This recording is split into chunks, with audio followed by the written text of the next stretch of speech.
2024-25 অর্থবছরের মাঝপথে এসে শতাধিক পণ্য ও সেবায় ভ্যাট এবং সম্পূরক শুল্ক বাড়িয়েছে সরকার। এতে প্রভাব বেড়েছে দৈনন্দিন জীবনযাত্রার খরচে, যা নিয়ে প্রতিক্রিয়া জানিয়েছে নানা মহল।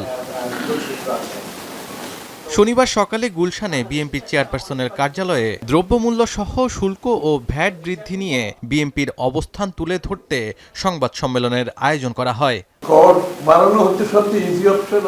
এ সময় বিএনপির স্থায়ী কমিটির সদস্য আমির খসরু মাহমুদ চৌধুরী বলেন, জনগণের চাহিদা বিবেচনা না করে নতুন করে শতাধিক পণ্যে ভ্যাট আরোপ করে ঋণ পরিশোধের সহজ উপায় বেছে নিয়েছে অন্তর্বর্তীকালীন সরকার, যার প্রভাব পড়বে দরিদ্র জনগোষ্ঠীর উপর। ক্রয় ক্ষমতা ক্রমান্বয়ে কমে যাচ্ছে।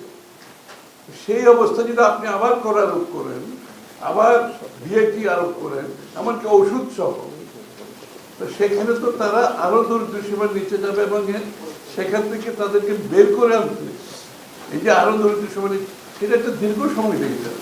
এ সময় বিএনপির মহাসচিব বলেন, সরকার নীতি সুদ হার বাড়িয়ে মূল্যস্ফীতি কমানোর চেষ্টা করায় উৎপাদন খাতেও পণ্যের দামে প্রভাব পড়বে।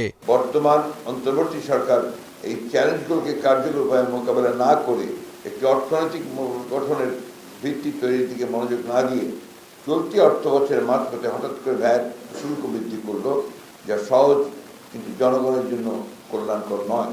সরকারের নীতিমালা প্রণয়নে জনগণের কথা বিবেচনা করার দরকার জানিয়ে বিএনপির মহাসচিব বলেন, মেগা প্রকল্পের মতো বিভিন্ন খাতে খরচ কমানোর দিকে সরকারের নজর দেওয়া উচিত। যদিও বর্তমান অর্থনৈতিক অবস্থায় আওয়ামী সরকারের 2,50,000 কোটি টাকার বেশি বাজেট ঘাটতি মোকাবেলা একটা বড় চ্যালেঞ্জ।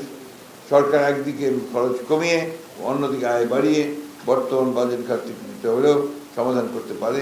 বিএনপির মহাসচিব আরও বলেন, নতুন আরোপিত ভ্যাট ও কর অবিলম্বে প্রত্যাহার করে দেশের এমন পরিস্থিতিতে প্রয়োজন জবাবদিহিমূলক সরকারের। পরোক্ষ কর আরোপের মতো এই অপরিণামদর্শী সিদ্ধান্ত অবিলম্বে প্রত্যাহার করার আমরা আহ্বান জানাচ্ছি।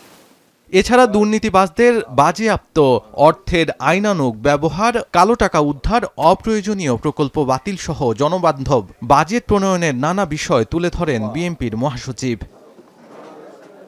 শাহাদাত অফরো, এখন, ঢাকা।